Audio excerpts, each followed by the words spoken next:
You're listening to the Unshamed podcast. We talk about important topics that are culturally taboo when it comes to the female body, mind, and soul.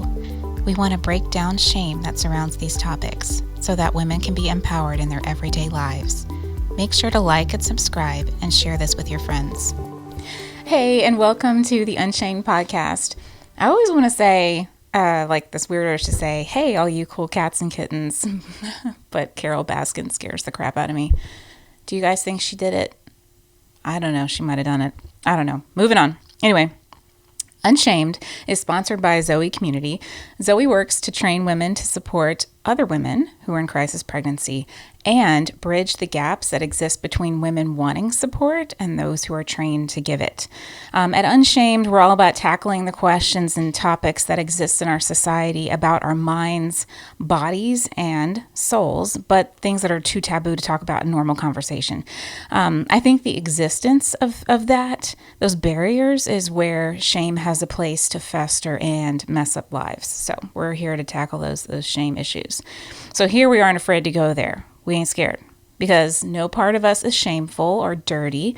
We're whole people, and I think we're made to live lives of freedom and purpose. So if you want to hear more about this kind of stuff, click subscribe and give us a like. On today's episode, we're going to talk about what's on our minds about contraception. That's right. Many of us use it. Many of us are confused by it. Many of us are afraid of it. So let's talk about 5 key tips for using contraception.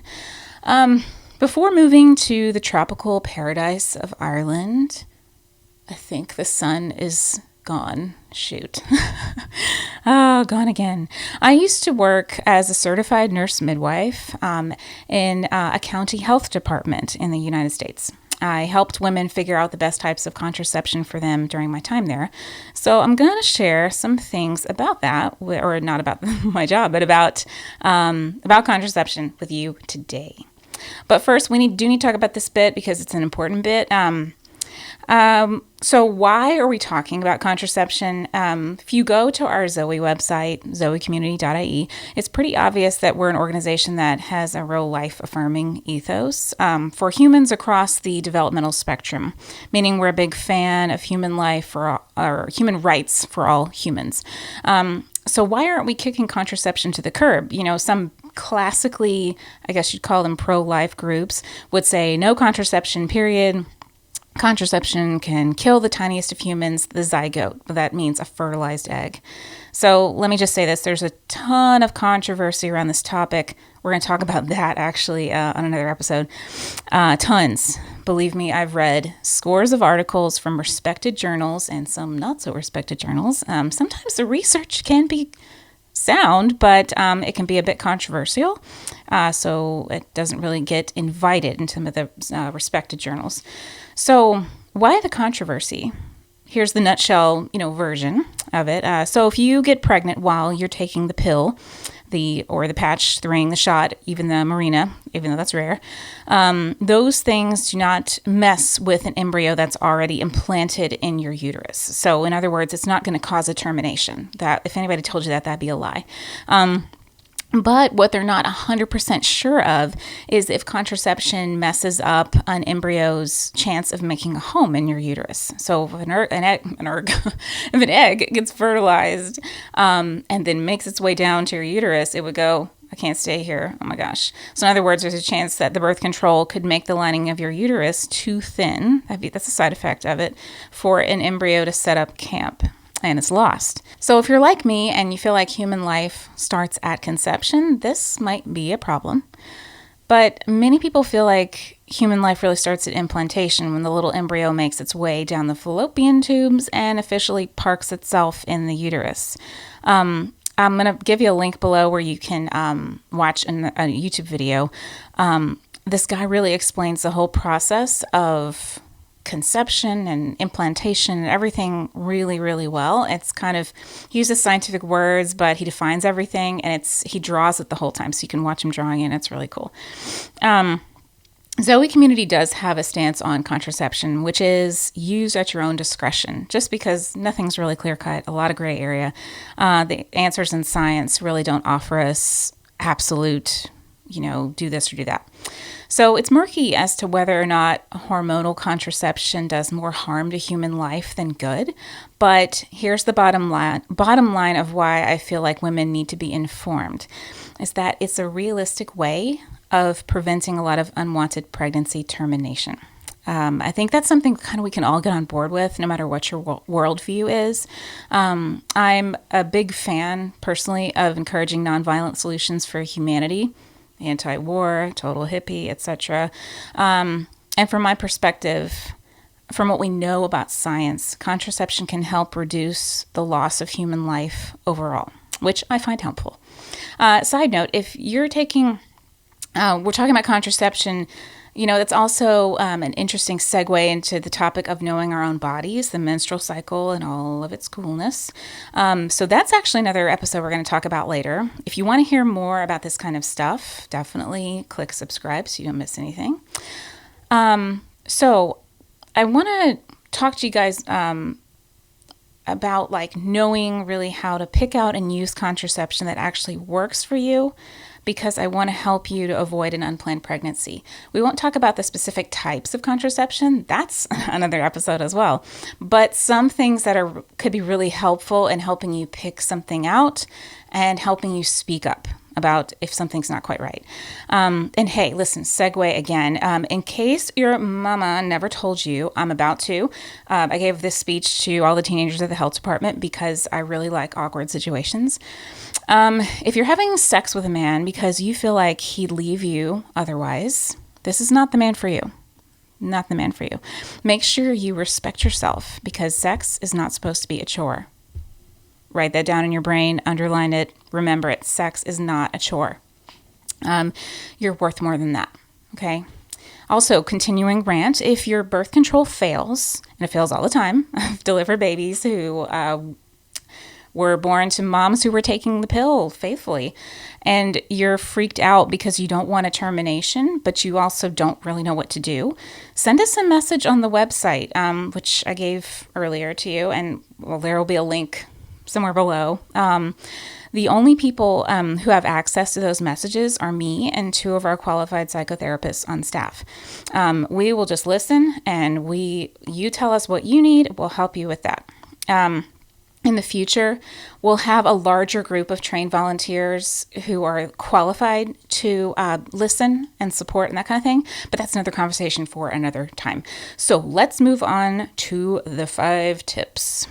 5 tips about contraception that I think are cool. There's lots more tips than this, but this is just kind of 5 big ones that pop into my head. First one, I think this is a really big one, maybe most important. Don't let new side effects slide. That means if you feel like you're suddenly getting more headaches, or, you've got breakouts or weight gain or things like that, that's something that you don't have to just live with. Even if you tried multiple methods and each method has not really worked for you and you feel like this is the last one I could do, there's ways around these things. There are answers for your problems. Definitely speak up. Especially things like new things like headaches, or if you're seeing spots or things like that, those can be serious because blood clots can be a side effect of some birth controls.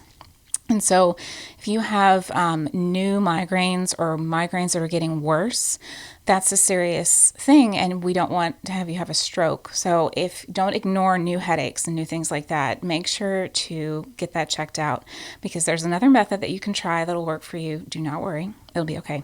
Number 2, pick a method that works for you, not your sister, your best friend, the girl down the road, you. So I'm going to put a link below to the Irish Family Planning website, and that's just a quick perusal of your different options. They actually don't put natural family planning on there. Not sure why, because it's an option, not the absolute safest option, but it's an option. But they put the big ones there, and you can have a look at that website. But plan ahead for your visit to the GP, because you only get a few minutes to talk, and sometimes we can feel under pressure if we're trying to pick something really quick and we just go to the thing that is most familiar to us, like, my friend told me about this, okay, I'll just do that. But plan your visit ahead. Really think through the questions you want to ask and walk in prepared.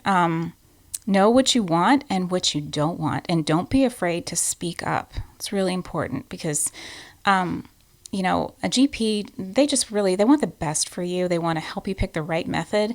And you need to give them some back and forth. It needs to be a partnership when you're choosing your contraception.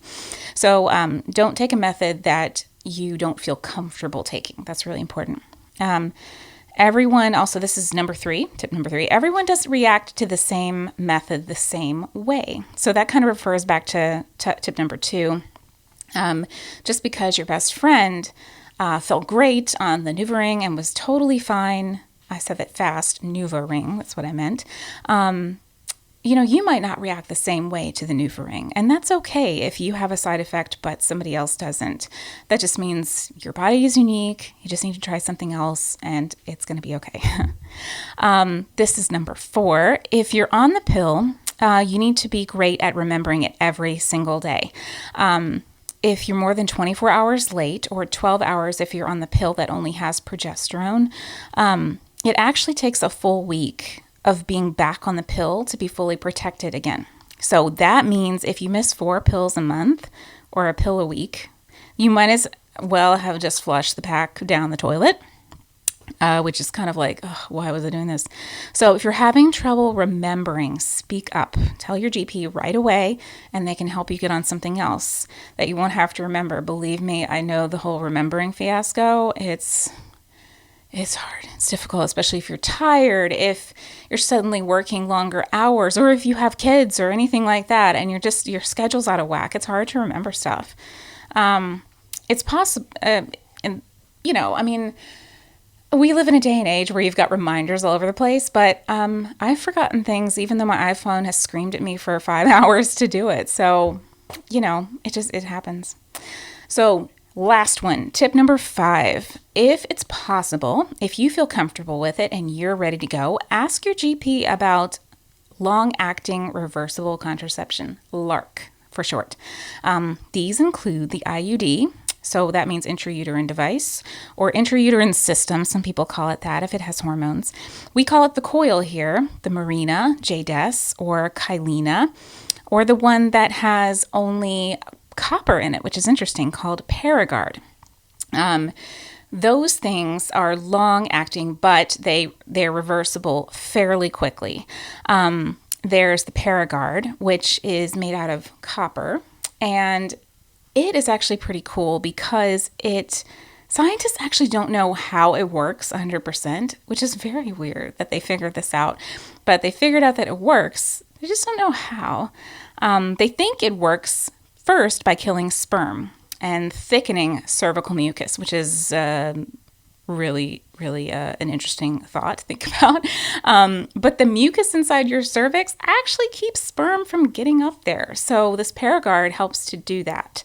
And so it makes sure that a fertilized egg won't or that an egg won't be fertilized, basically. So that's LARC, long-acting reversible contraception. If you feel like, if I got pregnant, I am afraid I would go get a termination. Now, none of us know what we would do in that situation. We seriously don't. But if you feel like, yeah, that would be me, then this is a good method for you to think about because you don't have to think about it at all. Oh, I forgot to mention LARC methods also include the implantable device. So the nurse actually just numbs, or the midwife or the doctor, I'm not sure who does it here. I'll need to check up on that. But the doctor, let's just say, will numb up your arm and stick the little plastic flexible rod in your arm, and it has hormones that'll last you 3 years, which is really cool because it's just something you don't have to think about. And when you can feel it on your arm. I don't have one, but you'd feel about in between your elbow and your shoulder, and you can put 2 little fingers and just kind of feel a little flexible rod in there. And it doesn't get in the way of your life. It doesn't feel bizarre. It's just there. And so it's just interesting that we have these methods that can be there. We don't have to think about them, and they really, really help if we definitely do not want to get pregnant anytime soon. So again, If your method fails and you get pregnant, don't be afraid to talk to somebody about it. It could happen to any one of us. It's happened to a lot of us. It's nobody's place to criticize you if you have an unplanned pregnancy. That is for sure. If you have an unplanned pregnancy, but you were taking contraception to avoid a termination, and here you are, again, talk to someone who can listen, and they're not going to feed back criticism to you. If you want help to solve your problem in a creative way. So at Zoe, we don't advertise referral for termination because that's not a service we provide. We exist to provide a safe space for you if you want to talk through your situation without being offered a termination, but also without receiving criticism. So that's a little spontaneous plug for Zoe. To recap, we talked about the 5 little tips to help you prevent unplanned pregnancy. Join us next time for more chats about body, mind, and soul. If you have questions or comments about contraception, just pop them down below, or even send us a message. We want to hear from you, and we want to know what's important to you, because we can talk about more things in later episodes that are specifically questions and concerns from you guys. So until then, keep living unshamed. We hope you've enjoyed this episode of the Unshamed podcast. Join us next time for another topic that we hope empowers you. Don't forget to like and subscribe and share this with your friends.